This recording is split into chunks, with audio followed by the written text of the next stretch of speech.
Xəbər verdiyimiz kimi martın 5-də Göygöldə qardaş və 2 bacısı zəhərlənərək ölüb.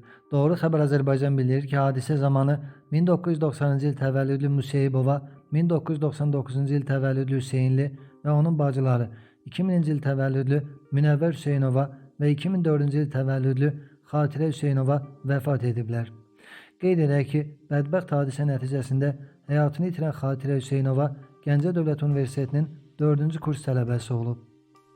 25 yaşlı Münəvvər Hüseynova isə Şəmkir rayonunun Səməd Vurğun adına qəsəbə tam orta ümumi təhsil məktəbində Azərbaycan dili və ədəbiyyatı ixtisası üzrə dərs deyirmiş.